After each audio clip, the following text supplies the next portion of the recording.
You thought you could marry my son? You're not good enough for him. Don't even dream of joining our family. The truth is, you're just not the right person for him. Now, leave. That's what my father-in-law said to me, without a hint of kindness. Then, my mother-in-law spoke up too. You were probably only after Noah for his money. My name is Sophia. I'm 34 years old and work at a company. I've been working there ever since I graduated from university. Over the years, many of my coworkers left to start businesses, get married, or have kids. But I stayed, dedicating myself to my job. You might think I'm just a workaholic with no personal life, but that's not true. I have a boyfriend named Noah. At first, we were just business partners. I saw him as a hardworking, responsible man. But after working together several times, we grew close. Eventually, he confessed his feelings, and we started dating. Now, after a few years together, we're engaged. But to be honest, I have some concerns. Noah is younger than me, and I sometimes wonder if that will be a problem. He always says age doesn't matter, but I still worry.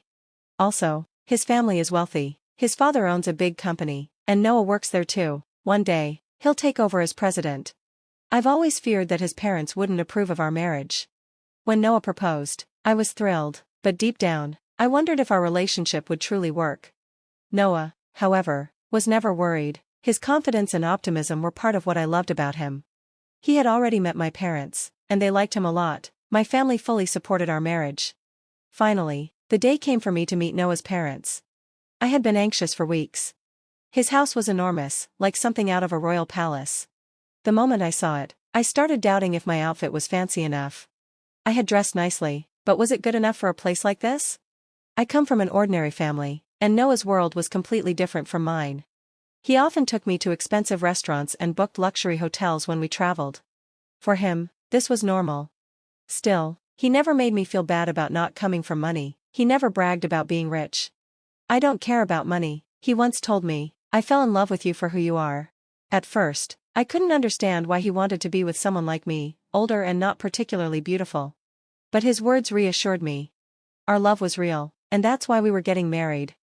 I truly wanted his parents' approval. Don't worry, babe, Noah said. I've already told them about you.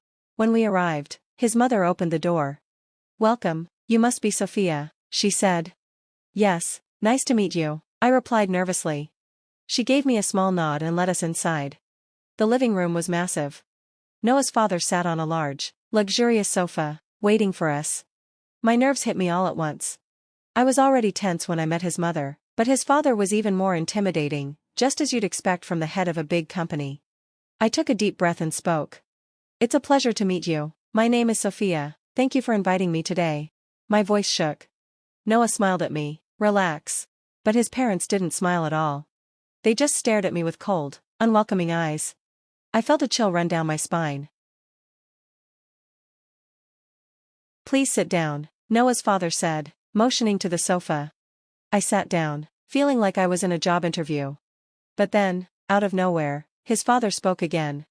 Well, no. I blinked in confusion. Excuse me? His mother nodded in agreement. Noah immediately jumped in. Mom, Dad, what do you mean, no? That's so rude. He was upset, trying to defend me, but his parents didn't seem to care.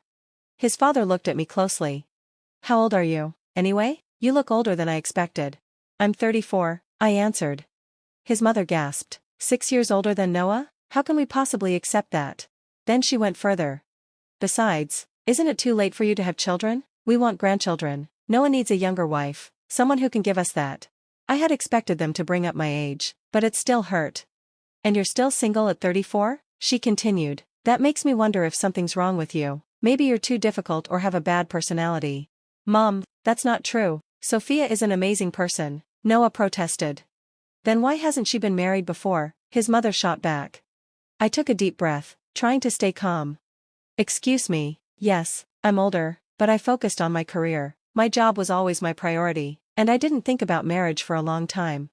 But then I met Noah, and for the first time, I truly wanted to get married. Despite my words, I could feel the weight of their disapproval pressing down on me. I tried my best to stay polite, but Noah's parents didn't change their attitude at all. Why focus on work so much? It's not like your company is even that big. Even if you get promoted, you won't earn much, his father scoffed. His mother chimed in. You should focus more on looking attractive instead. Yes, even at your age, you could still try to improve. Maybe some plastic surgery would help, his father added. Honey, that's a bit harsh, his mother said, but they both laughed. It was the first time I saw them laugh, while mocking me. I was so shocked and angry, I couldn't even speak. Then his father turned serious again. You really think you can marry my son? You're not good enough for him. Don't even dream of being part of this family. In short, you're not the right person for him. Now, leave. His words were ice cold. His mother added, You must have gone after Noah for his money. I don't know how you fooled him, but you can't fool us. That's enough, Noah snapped. It's my life, I'll decide who I marry. I placed a hand on his arm to stop him.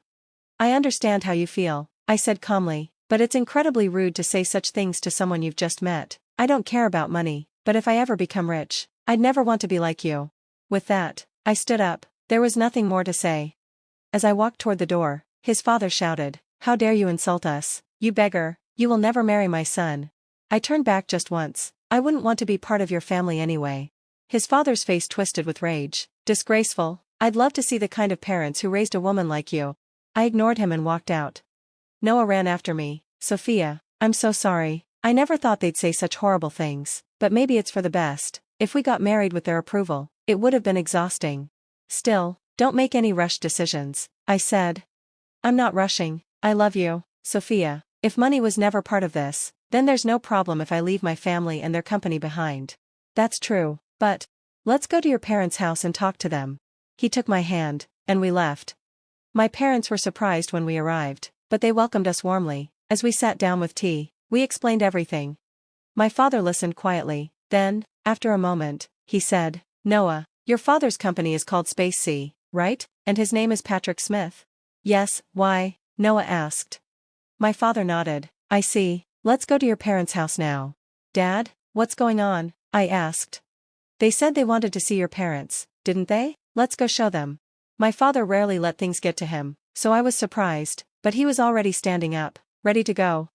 When we arrived, Noah's father opened the door.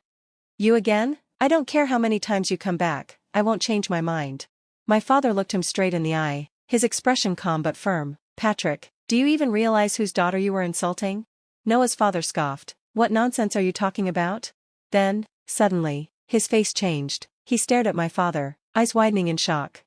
Mr. Anderson, he stammered. You finally remember, my father said. Yes, and she's my only daughter. Noah's father turned pale. Have you forgotten what I told you before? For 3 years, no, even before that, when you got arrested for smoking, drinking, and even shoplifting, I helped you. I covered for you and gave you a chance to change. I did everything I could to help you get a good job. My father's voice was calm, but his words were sharp. I taught you that no one can live alone, we all need to support each other, but the moment your company became successful, you forgot everything, didn't you? Noah's father lowered his head. I'm sorry. If you want to be the president of a company, you have to treat people with kindness. Do you think being successful makes you better than everyone else? You're looking down on people, and that's not right. Noah crossed his arms. Oh, by the way, Dad, my boss always complains about stomach pain from stress. Are you the reason for that? What? I'm just pushing him because I expect more from him, Noah's father said, sounding nervous. My father sighed. I really thought you had changed, but you're still the same. You're a real headache, Patrick. Then he turned to me. First, apologize to my daughter for insulting her. Patrick, completely defeated, bowed his head. I'm sorry, Sophia. My mother-in-law hesitated but also apologized. I felt relieved that they said sorry, but then Noah spoke up and shocked them. I'm leaving this house, and I'm quitting the company too. His parents panicked. Wait, who will take over the company? Your father's right, you're our only choice. I'm tired of you trying to control my life. I'm going to start my own company and prove myself, and I'll marry Sophia, just like I promised. Thanks for everything. Noah bowed slightly, saying goodbye to his parents. They were speechless, their faces pale. But we left them behind.